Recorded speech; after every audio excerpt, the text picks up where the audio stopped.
O que Jesus fala sobre oração no Sermão do Monte? Tudo bem, pessoal? Meu nome é Marcos Botelho, eu sou professor de teologia e interpretação bíblica desde 2003.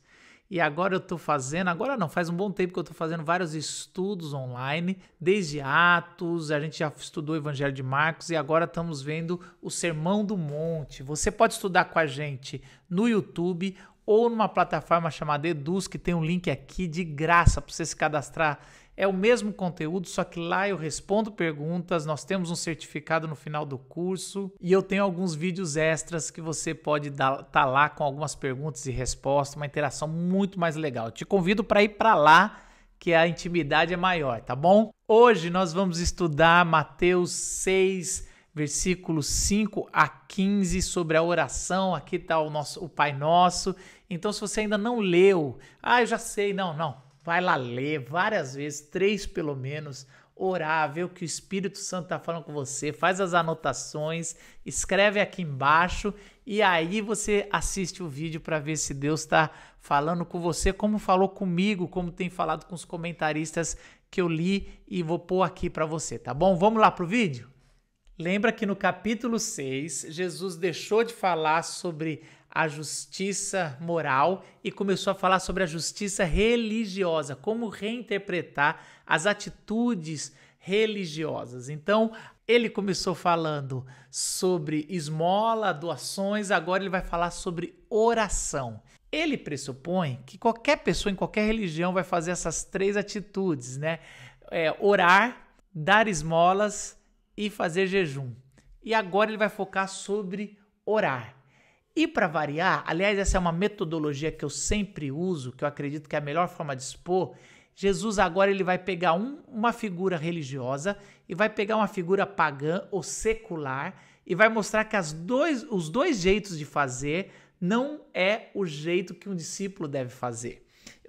Eu tento sempre usar isso na minha vida. Eu tento sempre ver como os religiosos estão fazendo alguma coisa que a Bíblia mandou, como os secularizados estão fazendo, ou os pagãos, e eu sei que Jesus está propondo uma outra coisa. Aqui ele vai usar, não seja igual aos fariseus, que oram na porta da sinagoga para todo mundo ver.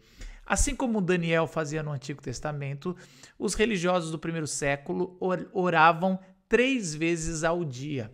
E eles gostavam, às vezes tinha um sino que tocava na hora da oração, às vezes eles faziam igual os muçulmanos fazem, orar virado para Jerusalém, mas eles gostavam quando dava a hora da oração ir para o meio da praça, ir para o lugar mais movimentado e constranger os outros fazendo as suas orações durante o dia. Então ele fazia isso para que todos vissem. A mesma coisa das esmolas que a gente viu no vídeo passado. Jesus está falando sobre a oração, a pessoa que faz a oração como um teatro.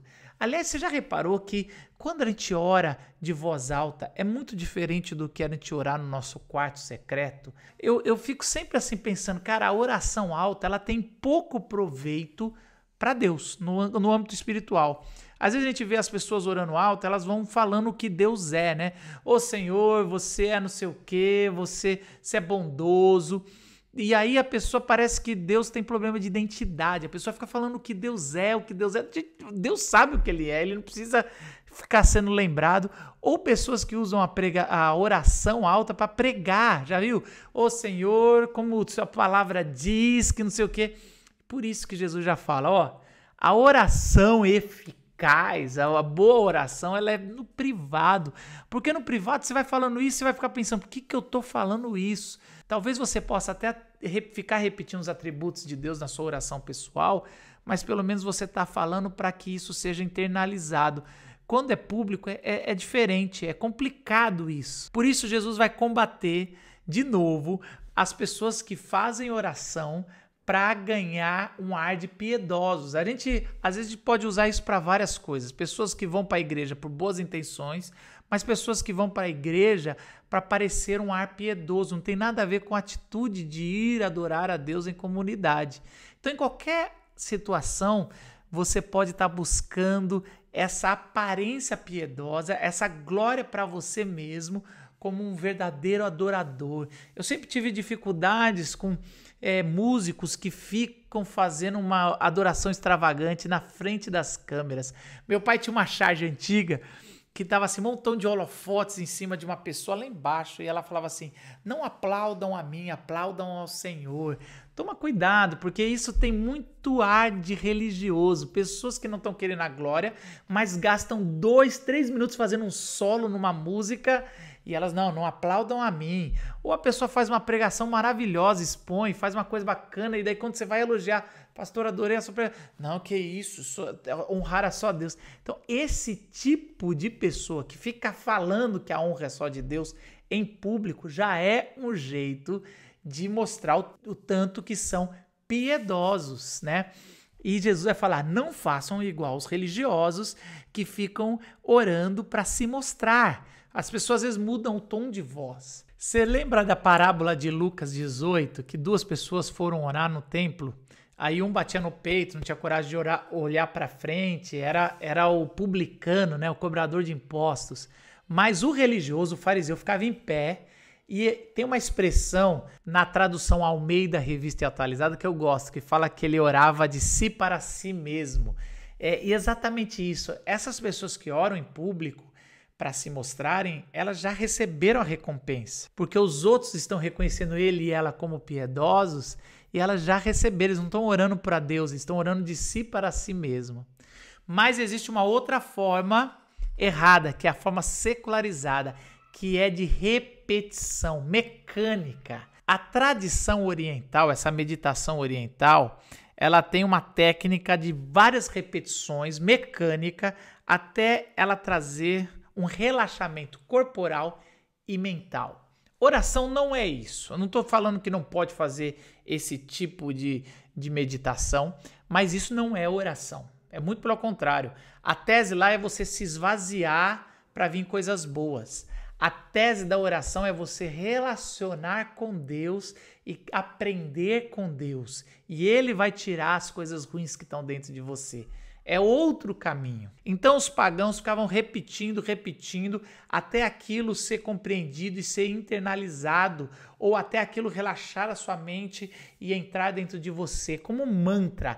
Isso não é bíblico. O que é bíblico é uma oração como relacionamento, como um filho ou uma filha para o seu pai. Então Jesus vai também falar, não fique como os pagãos, repetindo, que achando pelo tanto que vai repetir, Deus vai ouvir. Não existe isso. Deus vai falando, não é assim que se relaciona com um Deus com caráter, um Deus que é pai, um Deus que ouve o filho, porque vocês que são maus dão boas coisas aos seus filhos, quanto mais Deus lá no céu. Jesus vai falar, a verdadeira oração, ela acontece no secreto, porque como diz a Bíblia de Jerusalém, no lugar secreto, nosso Pai que está lá, está te esperando no secreto.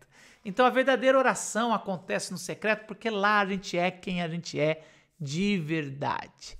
Mas existem algumas outras orações que elas são feitas em público, são feitas por comunidade, são feitas por um povo juntas. Quando vocês forem fazer essa oração pública juntas, e aí ele vai ensinar o Pai Nosso. Por isso que está o plural. Jesus acabou de falar da oração em secreto, que é o meu Pai. É o Pai que está ali, assim, ó, é um papo de um para um. Aqui, quando você fala Pai Nosso, você já tem 2 referências. Tratar Deus como Pai, essa intimidade familiar, mas também já trabalhar no coletivo. O reformador Calvino é um dos primeiros a fazer o paralelo entre o Pai Nosso e Êxodo 20. E como a gente já sabe, todo o Sermão do Monte é um paralelo com Êxodo 20, 21, 22 e 23. Jesus está remontando tudo. Mateus leva Jesus ao monte, assim como Moisés foi em Êxodo 20 trazer para nós a lei moral. Então, quando Jesus vai ensinar a oração comunitária, por isso que os católicos, quando vão orar junto, ainda oram Pai Nosso, e aí você pode falar, mas eles estão repetindo igual, estão fazendo tudo que não foi, mas existe um padrão aqui de oração comunitária que deve ser seguida. Não necessariamente precisa ficar se repetindo, porque Jesus falou sobre isso, mas existe um padrão da oração comunitária. Assim como os 10 mandamentos, existem os 4 primeiros que se trata do nosso relacionamento com Deus, não usar o nome de Deus em vão, não ter outro Deus a não ser o nosso Deus, não fazer ídolos e assim vai. E os 6 últimos tem a ver com o nosso relacionamento com o próximo diante de Deus, o Pai Nosso também. Então, o Pai Nosso, no começo, ele tem 3 referências que é entre nós e Deus. Ele vai falar sobre santificado seja o teu nome, que tem a ver com o começo da revelação da lei moral em Êxodo 20, que vai falar de não usar o nome de Deus em vão. Está dizendo que a pessoa, tudo que representa Deus, ele é separado por um propósito, ele é separado de toda a criação. Então o nome de Deus, ele é santo, ele deve ser cada vez santificado pelas suas criaturas, mas ele já é santo. Quando nós oramos para que venha o teu reino, que seja feita a tua vontade, assim na terra como é no céu, a gente está querendo o padrão de Deus na criação.